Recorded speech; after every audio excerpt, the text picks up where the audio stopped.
Hi everybody. Okay, today's lesson is all about the development of the Holocaust. Okay, so this is an area in which there is a lot of debate among historians, and I keep kind of referring back to the fact that for your coursework, looking for areas that there is different historical opinion on is a really good area for a coursework question, because it means you've got lots to weigh up and kind of balance out, which is useful. Right, so we are going to talk about the development of the Holocaust, and we are going to think about the point at which the decision was made to carry out the Holocaust and how that developed and progressed. Alright, now before you've switched this video on, you should have already drafted out, based on the slide on the PowerPoint, just a little scaffold timeline of some of the key developments in the Second World War from the German perspective, okay? And what I'm going to start with you today is how some of those moments in the war have a connection directly to policy towards the Jews, because there is definitely a link between things that happen in the war and what then goes on to happen with the Jews, okay? Right, so you should have, like I say, already kind of scaffolded out just roughly this timeline along the top here. Okay, key events in the war. Underneath that are some key policy moments I'm going to run through with you in terms of the treatment of Jews and the Holocaust.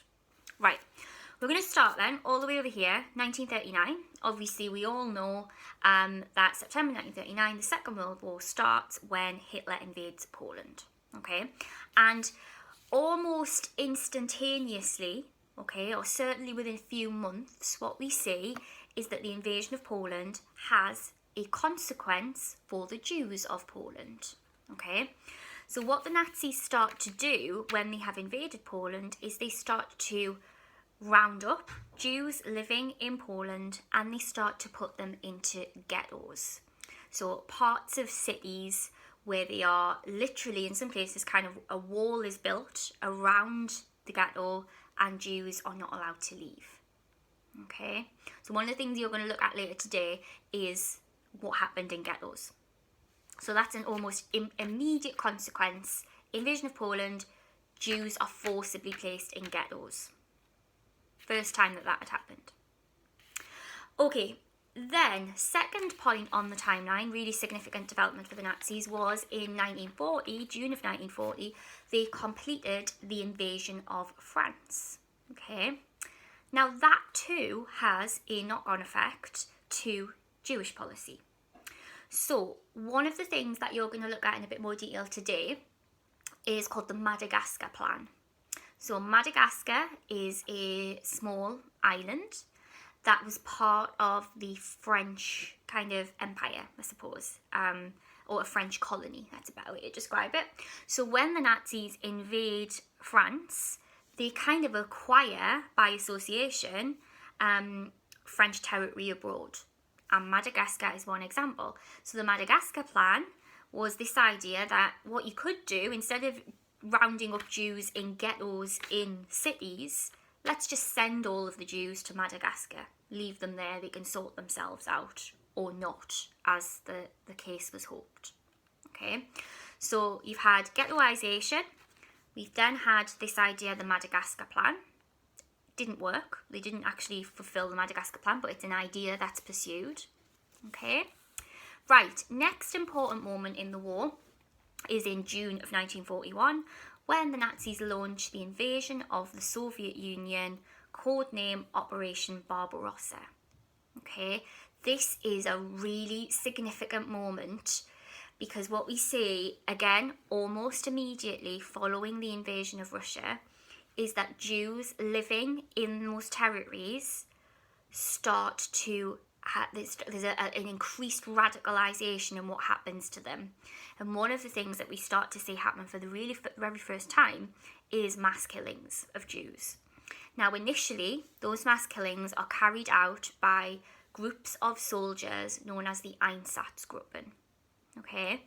And we're not talking about gas chambers or anything like that yet. What the Einsatzgruppen did was they would round up Jews and they would carry out mass shootings. Okay, so that's directly linked to Operation Barbarossa. The Einsatzgruppen used to literally follow the German land army as they were invading. The Einsatzgruppen would come behind and round up Jews and kill them as they went. Okay.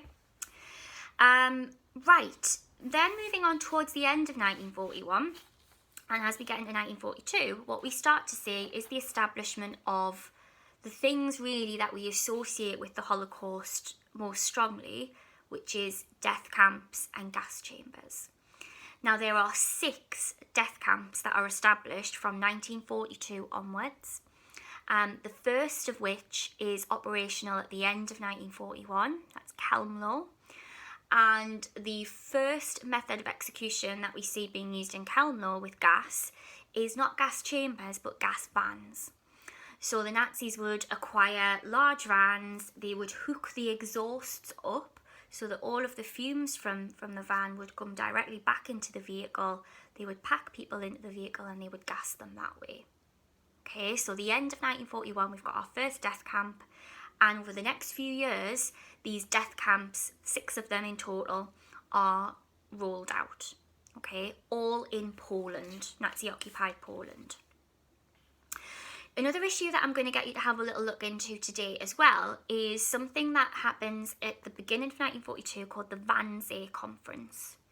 Now, the Wannsee Conference is a meeting in Berlin at this lovely villa around one of the big lakes in the centre of Berlin, where the Holocaust is being discussed and planned.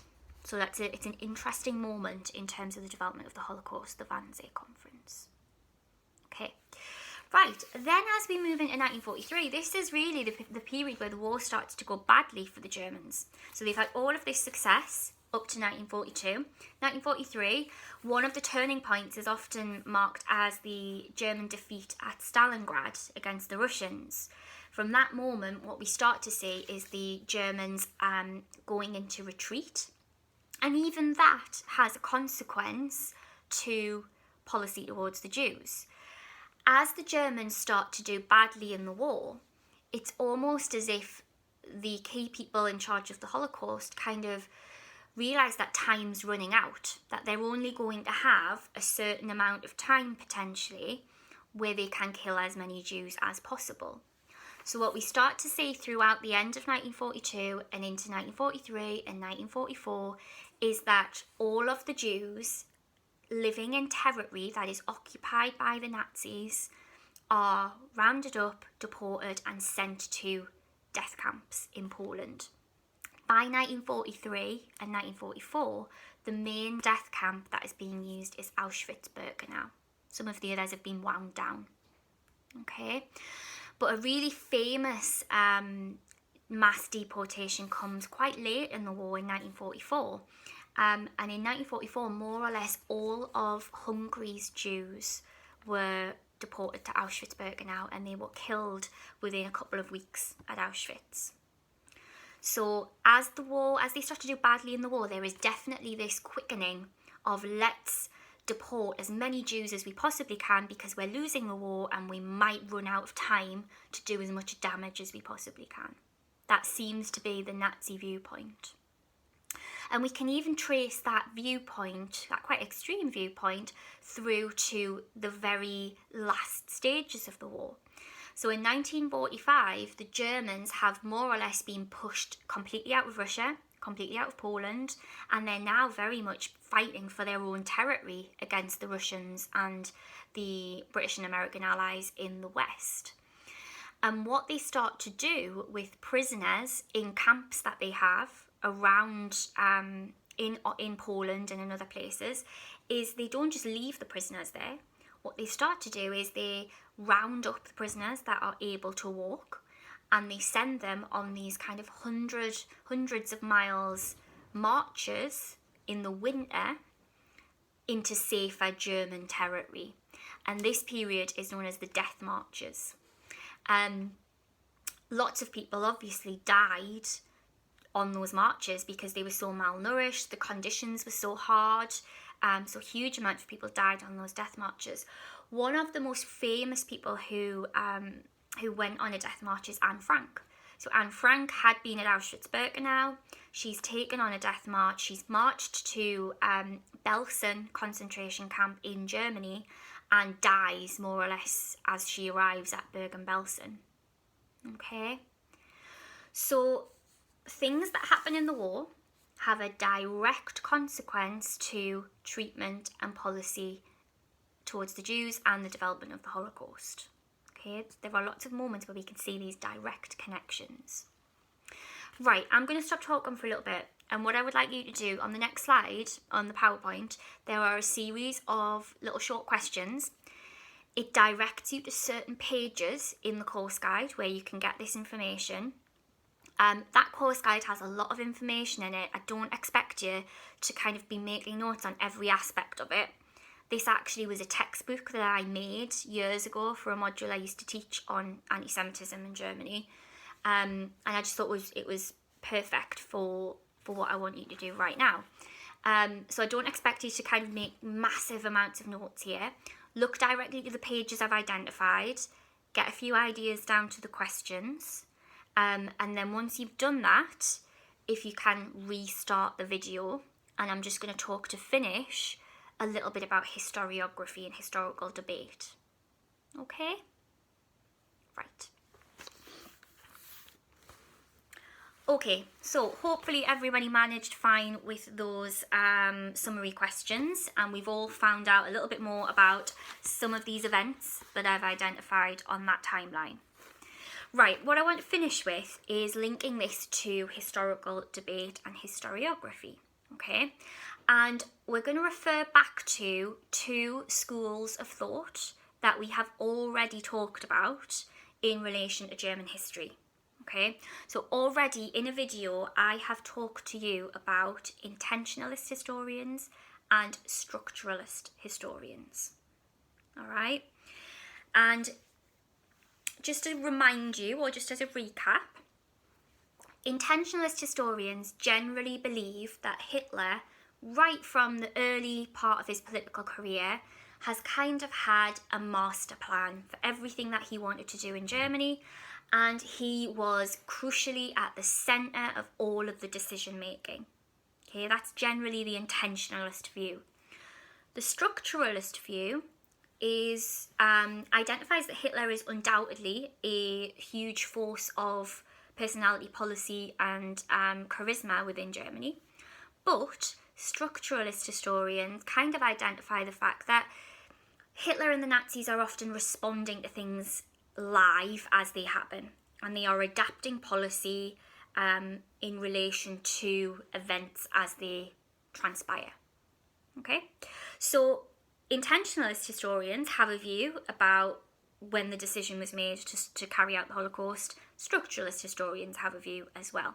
And I just wanted to run through this with you because this would form, if you decided to do a Holocaust question, and I actually, if I think of all of the things that we've done, I think this area provides some really strong coursework questions, okay, because there is so much argument. So let's just chat through, what do the intentionalist historians think about the Holocaust? What do the structuralist historians think? Right, I'm going to start with the intentionalists, okay? So the intentionalists I've got over here in red.